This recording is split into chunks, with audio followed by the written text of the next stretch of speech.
banyak setelah ada kegiatan ini berkurang.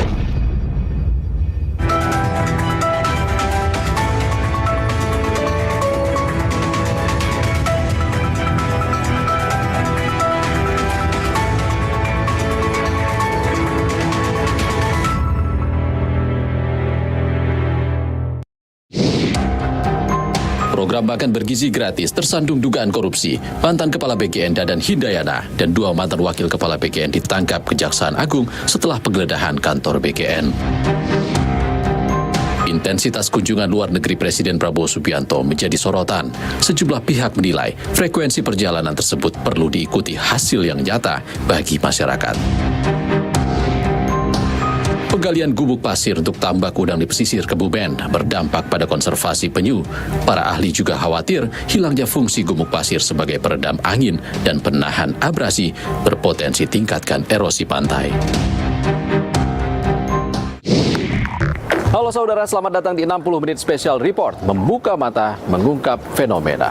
Saya Ihsan Sitorus, kita langsung simak sorotan pertama. Badan Gizi Nasional tersandung kasus korupsi. Mantan Kepala BGN Dadan Hindayana dan 2 mantan Wakil Kepala BGN ditangkap Kejaksaan Agung usai penggeledahan di kantor Badan Gizi Nasional. Lalu apa dampak kasus ini terhadap kepercayaan publik dan masa depan program makan bergizi gratis?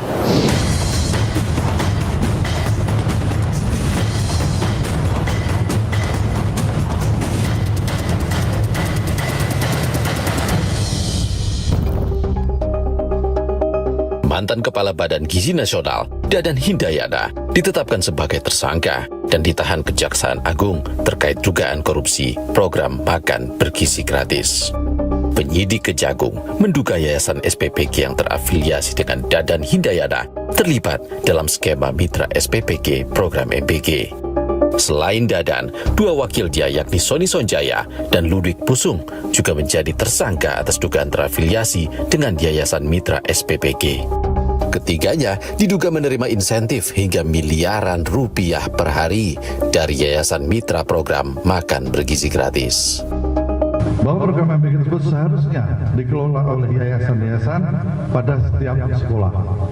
Namun pada faktanya, yayasan-yayasan yang ditunjuk sebagai mitra SPPG merupakan yayasan yang dijadikan sarana untuk kejahatan dan terafiliasi dengan pejabat atau pegawai BGN yang tidak memenuhi syarat untuk menjadi mitra SPPG.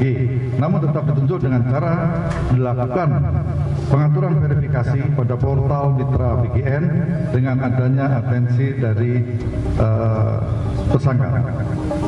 Dan yayasan-yayasan tersebut mendapatkan insentif miliaran rupiah ya, setiap hari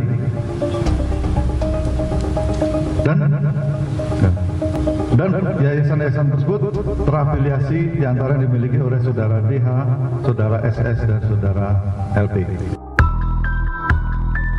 Sebelum menetapkan para tersangka, Kejaksaan Agung menggeledah kantor Badan Gizi Nasional di Kebon Sirih, Jakarta Pusat pada Rabu dini hari.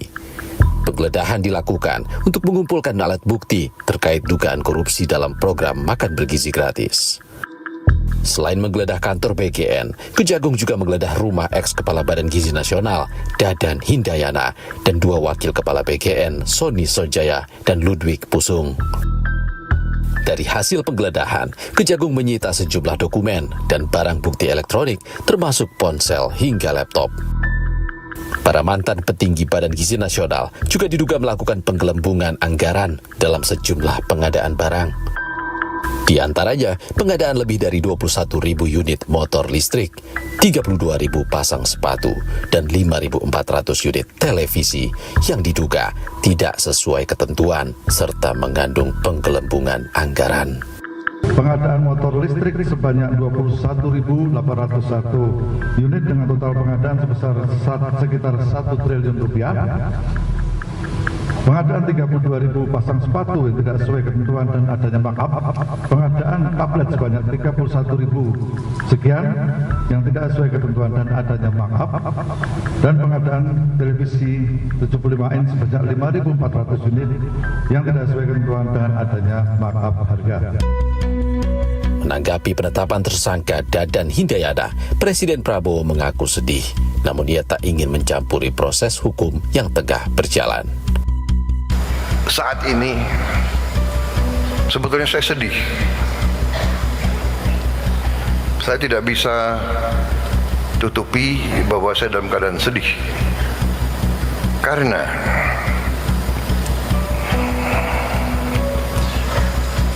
saya terpaksa mengganti orang-orang yang sebenarnya saya sayangi. Orang yang saya percaya. Orang yang saya berikan tugas untuk negara yang sangat berat. Saya tidak mau banyak komentar karena mereka-mereka ini menghadapi masalah penyelidikan hukum. Karena itu saya tidak boleh banyak komentar. Nanti seolah saya mempengaruhi. Untuk menggantikan Dadan, Presiden menunjuk Nani Sudaryati Deang sebagai Kepala PGN. Sementara posisi Wakil Kepala PGN kini dijabat Agustina Arumsari dan Maijen TNI Trenggono. Pemerintah memastikan program makan bergizi gratis tetap berjalan dan tidak terganggu, serta mengingatkan pejabat baru Badan Gizi Nasional tidak menyalahgunakan wewenang. Kita memang menghendaki Badan Gizi Nasional ini dapat menjalankan tugas dan fungsinya dengan sebaik-baiknya. Yang pasti dengan ditetapkan pengangkatan pejabat yang baru sudah dapat menjalankan fungsi dan tanggung jawab sebagaimana mestinya. Berdasarkan alokasi anggaran pendapatan dan belanja negara atau APBN, Badan Gizi Nasional mendapatkan alokasi anggaran sekitar Rp268 triliun untuk pelaksanaan program makan bergizi gratis. Selain itu, pemerintah masih menyiapkan dana cadangan melalui bagian anggaran bendahara umum negara sebesar Rp67 triliun. Pusat Kajian Anti Korupsi Universitas Gadjah Mada turut menyoroti langkah pencopotan dilakukan sebelum proses penahanan oleh Kejaksaan Agung. Ya, saya sih melihat ini pasti ada komunikasi ya di antara para pejabat di pemerintah soal apa yang terjadi berlangsung di Kejaksaan, soal apa yang terjadi di lingkaran istana terhadap BGN, sehingga koordinasi yang dilakukan itu menghasilkan keputusan pencopotan dan kemudian diikuti dengan proses hukum. Komisi Pemberantasan Korupsi merekomendasikan penyusunan regulasi pelaksanaan MBG yang komprehensif dan meningkat. Di antaranya, perjelas SOP dan standar layanan, pelibatan aktif Dinas Kesehatan dan BPOM, pembangunan sistem pelaporan keuangan yang baku, hingga penetapan indikator keberhasilan program yang terukur.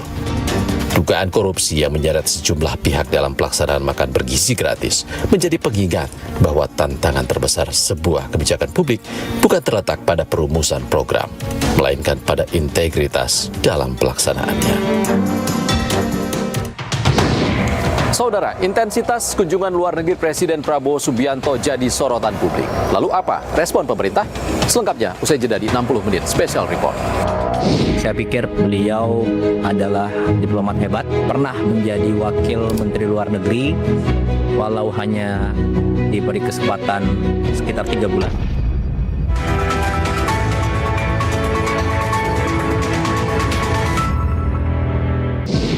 Saudara, intensitas kunjungan luar negeri Presiden Prabowo Subianto menjadi sorotan. Sejumlah pihak menilai frekuensi perjalanan itu harus disertai hasil nyata bagi masyarakat.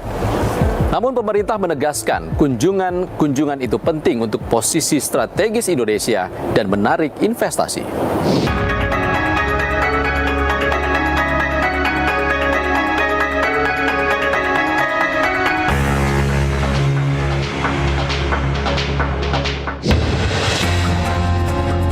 Intensitas kunjungan luar negeri Presiden Prabowo Subianto menuai sorotan.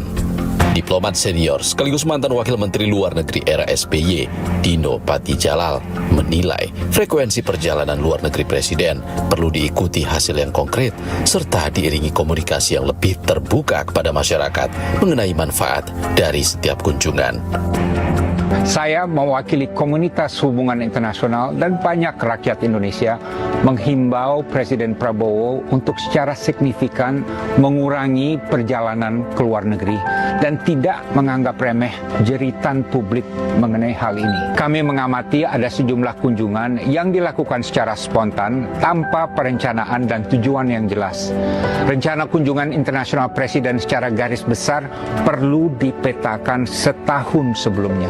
Baik Seskap Teddy atau Menlu Sugiono perlu mengumumkan rencana kunjungan Presiden ke suatu negara 1 bulan sebelumnya atau minimal seminggu sebelum hari H dan diumumkan juga bersamaan dengan negara yang akan dikunjungi. Perlu pula diterapkan asas akuntabilitas dan transparansi karena cukup sering publik tidak tahu Presiden ada di mana di luar negeri. Hingga April 2026, Presiden Prabowo Subianto tercatat telah melakukan sekitar 49 kunjungan luar negeri dalam kurun waktu 2 tahun masa kepemimpinannya. Istana pun buka suara menanggapi kritik mantan Wakil Menteri Luar Negeri Dino Patijalal. Melalui akun Instagram resmi Sekretariat Kabinet, Sekretaris Kabinet Teddy Indrawijaya menegaskan, diplomasi internasional merupakan bagian dari strategi pemerintah memperkuat posisi Indonesia di panggung global, sekaligus menarik investasi dan memperluas kerjasama strategis dengan berbagai negara. Teddy bahkan menyebut segala kelebihan biaya kunjungan tersebut ditanggung Prabowo.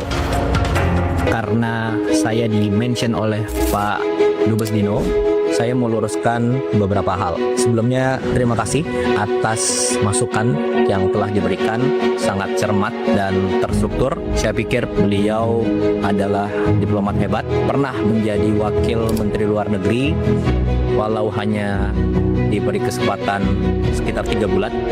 Jadi yang pertama, masalah biaya bila ke luar negeri. Ini sudah dijelaskan beberapa kali. Jadi segala kelebihan biaya yang telah dianggarkan oleh negara itu sepenuhnya ditanggung oleh pribadi Presiden Prabowo. Kemudian yang kedua, jumlah rombongan. Ini sangat penting. Jumlah rombongan Presiden Prabowo itu sudah berkurang besar-besaran, lebih dari separuh dari periode sebelumnya. Jadi kalau dulu itu sekali keluar negeri bisa lebih dari 120 orang. Zaman Pak Dino seperti itu. Nah, zaman Presiden Prabowo jumlahnya antara 50 sampai 60 orang maksimal. Jadi setiap pemimpin tentunya harus bangun hubungan yang dekat antar pemimpin dunia.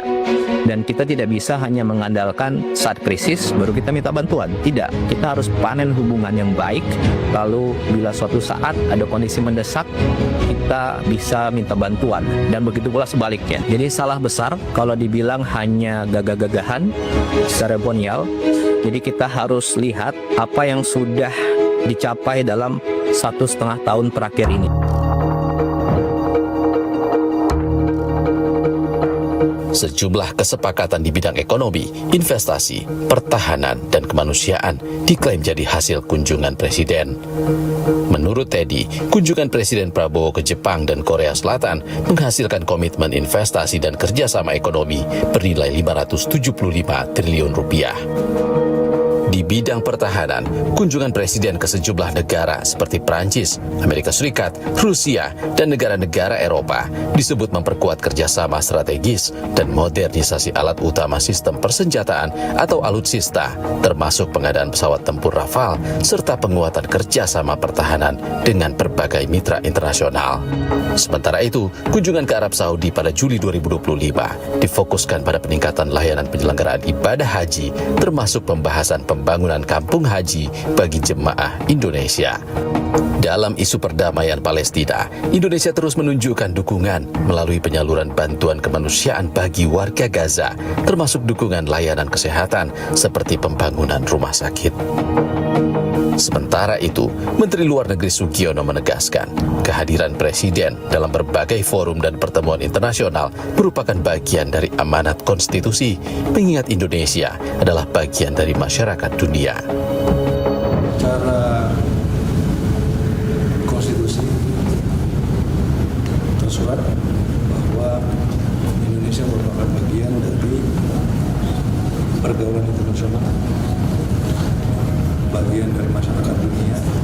ini untuk satu kehadiran di dunia internasional.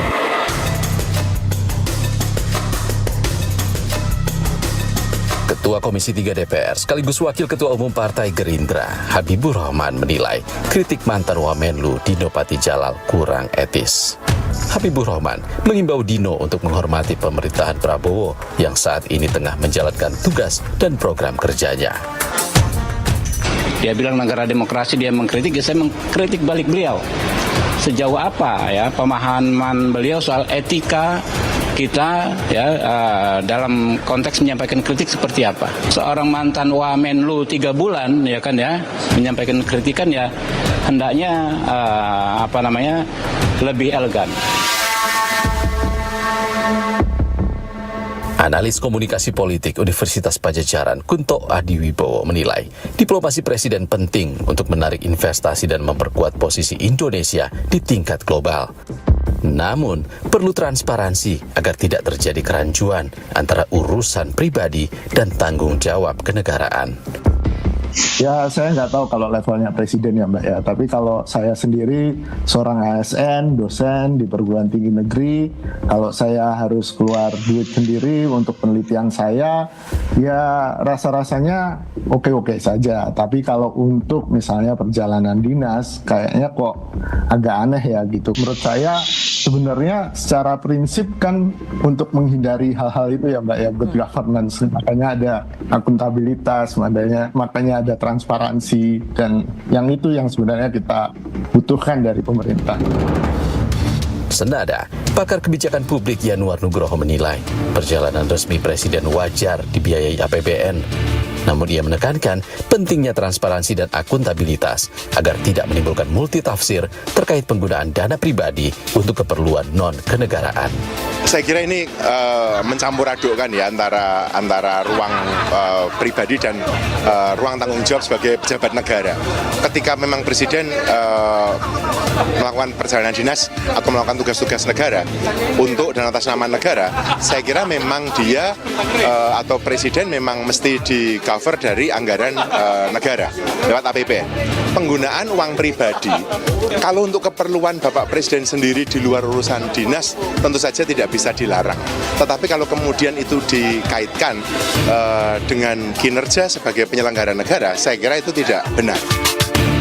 Di tengah sorotan terhadap intensitas kunjungan luar negeri Presiden Prabowo, perdebatan mengerucut pada kebutuhan diplomasi global dan transparansi manfaat bagi publik. Ukuran utamanya adalah dampak nyata bagi kepentingan nasional. Saudara, gumuk pasir langka di Kebumen, Jawa Tengah terancam aktivitas tambak udang. Informasi selengkapnya akan kami hadirkan usai jeda di 60 menit Special Report. Tapi setelah itu disuruh izin, karena izin lah.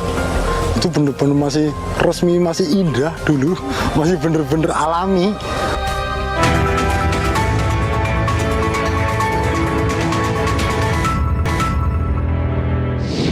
Saudara, gumuk pasir langka di Kebumen, Jawa Tengah kini tergerus dengan pemanfaatan lahan dengan berbagai kepentingan.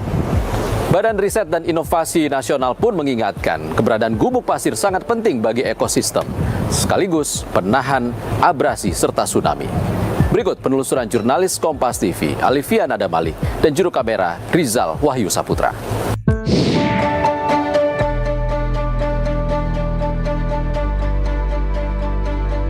Masih indah dulu, masih bener-bener alami. Tinggi. Iya, masih tinggi. Masalah ini perkampungan, dulu ada yang nggak sekolah, nggak tahu masalah. Ini kan kadang kayak gitu Mbak. Ya kerjanya otomatis ya sama orang yang tambak-tambak.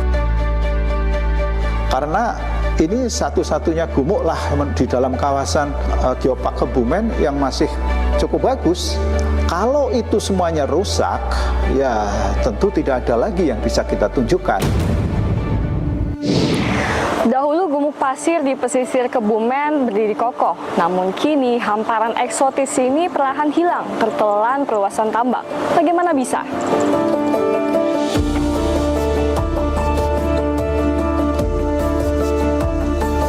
Sudah 5 15 tahun, Samudin menekuni usaha tambak udang di kawasan Pantai Kaliratu, Desa Jogosimo, Kabupaten Kebumen, Jawa Tengah. Perlu perencanaan matang bagi Samudin untuk membuat tambak udang. Mulai dari pemilihan lokasi, konstruksi kolam, hingga penebaran benur. Jadi dulu ini kan tahap pertamanya ini kan kayak tanah ini kan otomatis kayak tanah alas lah ya.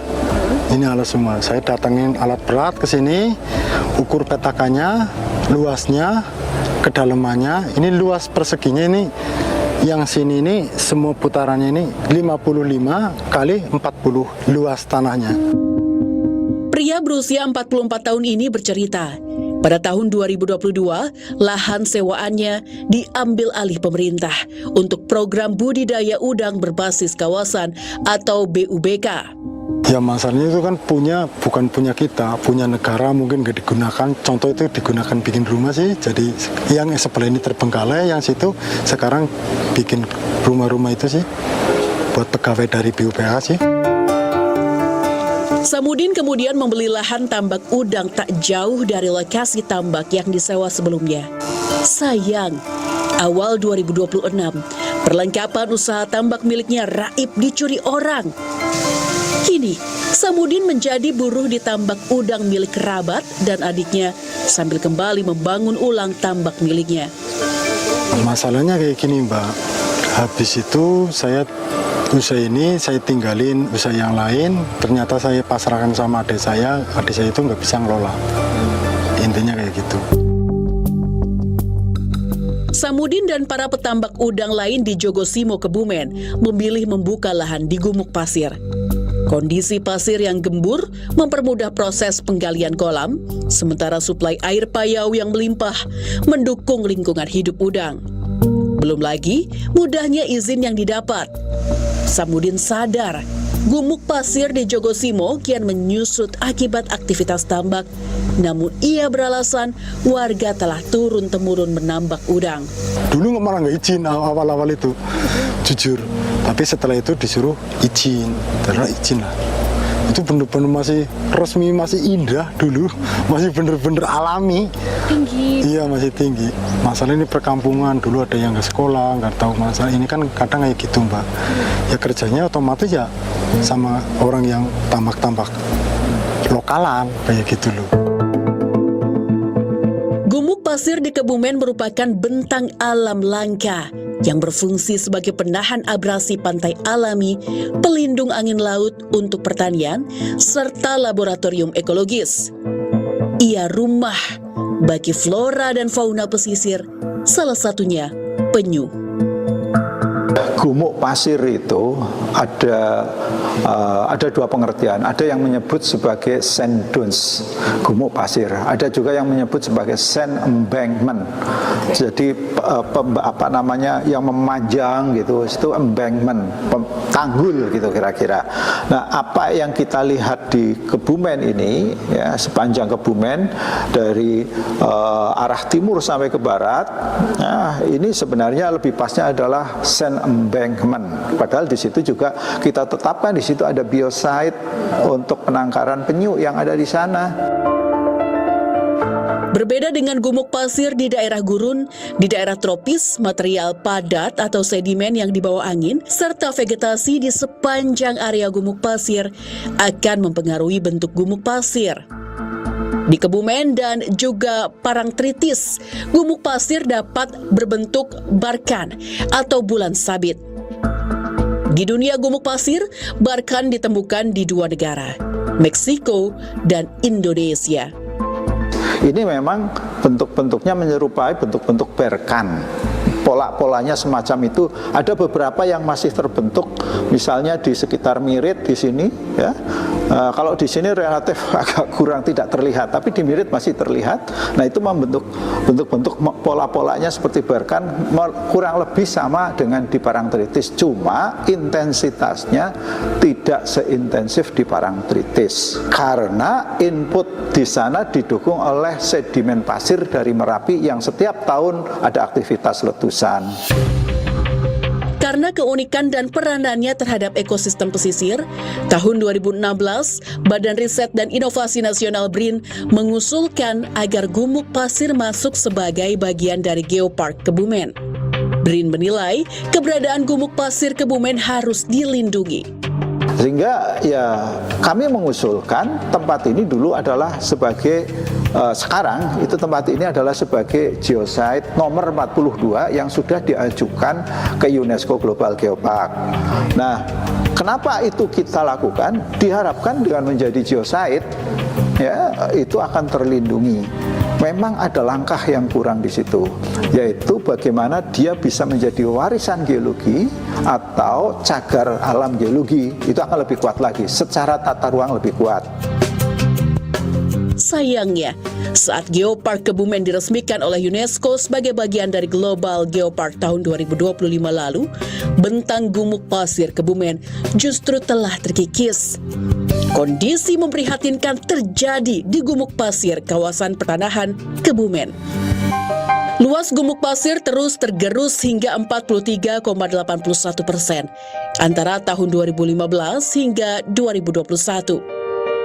Penyusutan ini terjadi bersamaan dengan masifnya pembangunan tambak udang yang melesat hingga 84,22% di lokasi yang sama. Tahun 2022, pemerintah melalui Kementerian KKP membangun budidaya udang berbasis kawasan BUBK sebagai proyek strategis nasional Stream Estate.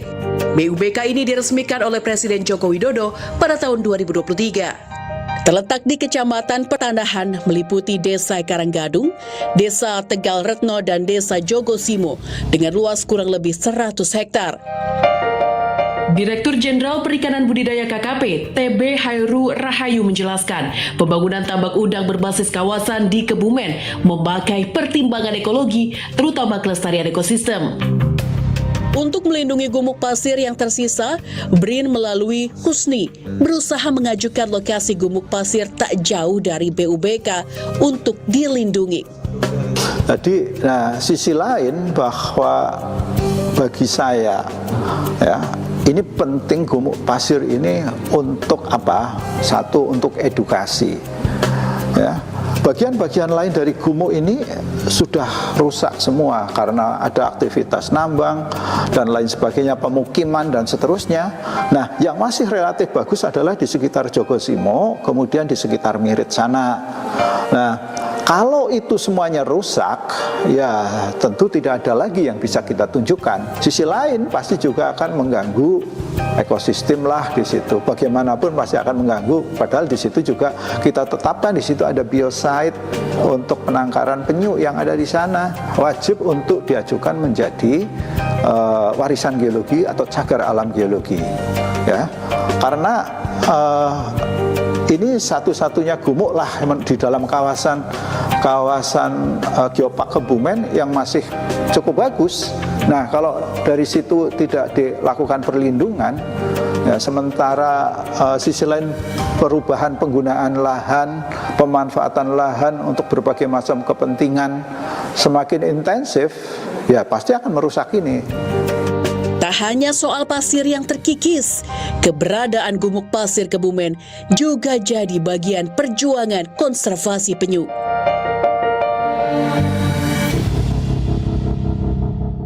Saudara, jumlah telur penyu di pesisir Kaliratu pun terus menurun seiring menyusutnya gumuk pasir akibat aktivitas tambak udang. Selengkapnya, usai jeda. Agak berdampak ke kita, ke konservasi penyu. Yang tadinya penyu itu bertelur agak banyak, setelah ada kegiatan ini berkurang.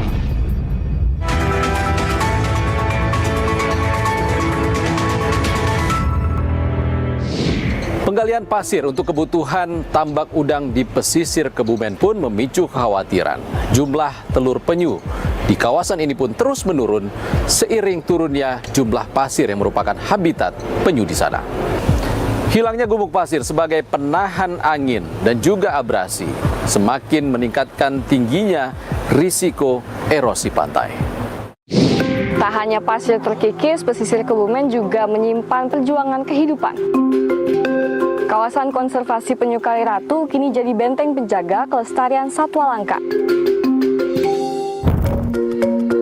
Di antara gumuk pasir pesisir Kebumen, konservasi penyu pantai Kaliratu tak hanya jadi pusat perlindungan dan penangkaran, tapi turut mengedukasi masyarakat bahwa gumuk pasir Kebumen bernilai ekologis tinggi sebagai habitat spesies penyu.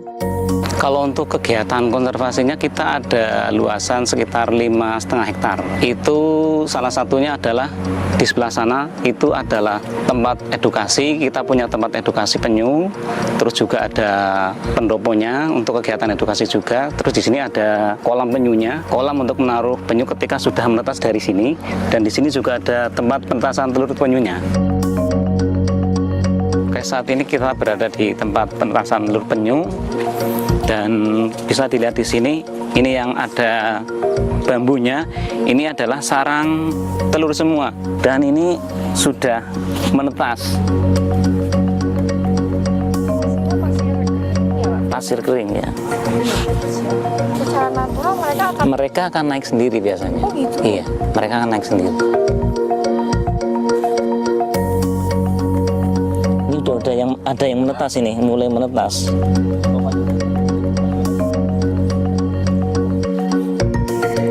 Ini sudah 45 hari sih. Ini kan tadinya telur, ini udah menjadi tukik ini. Oh iya.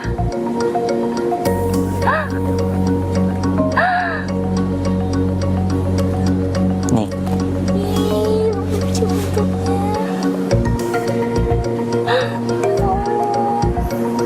Ini bisa estimasi baru keluar kapan, Pak? Ya, hari ini. Iya, hari ini.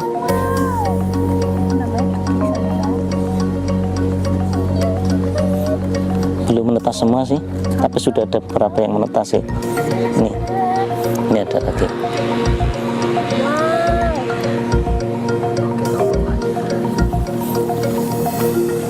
Ini belum menetas, tapi insya Allah ini menetas. Biasanya kan itu lembek, ini keras, itu biasanya jadi seperti ini. Itu nggak jadi? Lembek ini. Oh ya. Ini telur aslinya seperti ini, lembek kayak gini. Bedanya, kalau untuk penyu itu kan harus di air asin ya. Yang kedua, kalau untuk kura-kura itu kan berjalan dengan kaki ada cakarnya. Kalau ini dengan sirip. Ini dengan sirip. Ini sirip yang. Iya, ini dengan sirip yang ini ya. Oh, ini. Terus kalau untuk penyu itu kan nggak bisa masuk kepalanya ke dalam ininya, cangkangnya. Kalau untuk kura-kura bisa. Konservasi penyu pantai Kaliratu berdiri sejak 2015 silam. Berangkat dari program pemerintah, pesisir tangguh, infrastruktur seperti gerbang pintu konservasi, hingga kolam dan tempat penetasan telur dibangun. Hingga 2018 kegiatan konservasi penyu diresmikan. Pasti karena kita khawatir, masyarakat di sini mulai khawatir akan penyu itu akan punah. Karena tadinya semua telur penyu itu biasanya dikonsumsi sama masyarakat. Ada yang diambil terus dijual, kadang juga ada pesanan khusus dari luar daerah. Berawal dari situ kita masyarakat di sini khususnya di pemerintah desa dan lembaga yang lain khawatir itu nanti akan terjadi kepunahan penyu khususnya di wilayah kita. Dari situ kita mulai sering ngumpul dengan pemerintah desa, lembaga desa, terus dengan kelompok yang ada di Desa Jogosimo. Itu kita sepakat bahwa di Desa Jogosimo itu akan dilaksanakan kegiatan konservasi penyu. Bak dua sisi mata uang, usaha tambak udang kian ramai bersamaan diresmikannya konservasi penyu pantai Kaliratu. Kala itu, warga sekitar menyewa lahan gumuk pasir melalui pemerintah daerah. Dan di situ memang dimulai tahun 2017-an, itu masyarakat lokal di sini mulai usaha tambak udang. Mulai usaha tambak udang dengan menyewa di pemerintah daerah, khususnya di Dinas Kelautan. Itu masyarakat lokal sini sewa ke pemerintah daerah. Kalau tidak salah, 1 meternya itu sekitar 1.700 sampai 2.000. Iya memang dari Dinas Kelautan yang mengadakan sewanya. Iya, kebetulan dulu kan memang kami sarankan kalau memang ini dari masyarakat lokal menghendaki untuk kegiatan tambak udang, kami sarankan untuk sesuai dengan aturan yang ada. Jadi mereka melalui ke desa dulu, dibuatkan pengantar, melalui camat, terus dari kecamatan ke dinas kelautan kayak gitu. Dulu sempat kebetulan juga izinnya sudah keluar dari petambak udang itu untuk melakukan kegiatan usaha tambak udang di wilayah sini. Usaha tambak udang meluluh lantakkan gumuk pasir di pesisir Kebumen. Belum lagi pengolahan limbah yang buruk tak hanya mencemari lingkungan, tapi juga merugikan petambak. Juga masyarakat lokal pengen usaha tambak udang, setelah mereka berjalan sekitar 4 tahunan, karena mungkin mereka membuang limbahnya sembarangan. Jadi kan ketika panen tidak diolah dulu limbahnya, langsung dibuang ke kali. Kemungkinan akhirnya disedot lagi untuk usaha udangnya itu, kemungkinan di situ mulai ada banyak penyakitnya. Jadi setelah berjalan sekitar 4 tahun itu hasilnya mulai menurun. Yang tadinya kan awal-awal satu orang bisa punya 1 kolam, terus 2, 3 sampai 4. Nah, setelah mereka menyampai 4 itu mulai menurun lagi hasilnya ya gitu. Belum lagi masalah penggalian gumuk pasir untuk kebutuhan tambak udang memicu berkurangnya jumlah penyu yang bertelur di pesisir pantai Kaliratu. Sekitar 2.000 telur biasa ditemukan, namun sekarang hanya sekitar 1.400-an. Artinya gumuk pasirnya utuh, dan karena ada pembangunan di sebelah sana itu membutuhkan pasir. Ini yang sebelah sini dipindah, gumuk pasirnya dipindah ke Karanggadung untuk membuat kolam, dan sekarang juga sudah dipagar. Untuk awal setelah adanya pembangunan PUBK tambak udang dari milik pemerintah, ternyata memang ada agak berdampak ke kita, ke konservasi penyu. Yang tadinya penyu itu bertelur agak banyak, setelah ada kegiatan ini berkurang. Alih fungsi lahan menjadi tambak udang di Kebumen berpotensi membahayakan kawasan pesisir. Pasalnya, gumuk pasir yang selama ini berfungsi sebagai peredam angin dan pelindung dari abrasi kini terus diratakan. Hilangnya karakteristik alami gumuk pasir diprediksi akan memperparah ancaman erosi pantai yang berisiko merusak ekosistem pesisir dalam jangka panjang. Dinas Lingkungan Hidup, Kehutanan, dan Perikanan Kabupaten Kebumen, Endah Dwi Yantiningsih, mengakui pemanfaatan gumuk pasir untuk berbagai macam kepentingan turut berdampak pada keberlangsungan konservasi, kendati pihak Pemda Kebumen sudah berupaya untuk menjaga lingkungan hidup. Sebenarnya itu memang ruang yang cukup luas untuk konservasi. Kalau kita tadi bicara sebelumnya mestinya gumuk pasir itu banyak, sepanjang pantai ada, karena kembali lagi banyaknya kegiatan pembangunan, kemudian juga ada kegiatan penambangan. Di sini di Kebumen juga perlu diketahui ada pabrik genting Soka yang terkenal gitu ya, dan itu salah satu bahan baku yang dibutuhkan itu selain tanah itu pasir laut. Nah, akhirnya terimbas juga pengambilan di situ. Meskipun kami dari Pemda berusaha untuk melindungi gitu ya, berusaha untuk melindungi karena itu merupakan pelindung, sebagai pelindung dari sisi lingkungan hidup, itu merupakan pelindung juga tempat rumah bagi beberapa habitat, kemudian untuk mencegah intrusi air laut. Itu terus saat ada isu-isu ombak besar, tsunami, itu juga sebenarnya sangat dibutuhkan oleh masyarakat, oleh kami. Menurut Endah, upaya edukasi masyarakat akan pentingnya gumuk pasir terus digaungkan, terutama fungsinya untuk pencegahan tsunami. Upaya ada, kita perketat berusaha saat pengambilan pasir. Kita koordinasi juga karena masalah izin pertambangan kan tidak di kami juga ya. Itu ada di provinsi maupun pengawasannya ada di pusat di kementerian. Nah, untuk khusus gumuk pasir kita lebih ke saat kita edukasi itu lebih ke pencegahan terhadap bahaya tsunami. Tsunami maupun angin dari laut itu yang menuju darat. Saat gumuk pasirnya tidak ada, kan nggak ada penghalang. Itu kan sudah sangat mudah diterima masyarakat. Kalau nggak ada gumuk pasir, langsung ke sini gitu loh, intrusi air laut. Jadi kita sampaikan ke masyarakat, nanti siapa yang menanggung? Juga masyarakat sendiri. Di antara gumuk pasir dan penyu lekang yang berjuang bertahan, kita dihadapkan pada satu hal. Mampukah kita seimbangkan antara ambisi ekonomi dengan kelestarian alam? Alif Malik, Rizal Wahyu Saputra, Ali Husman melaporkan.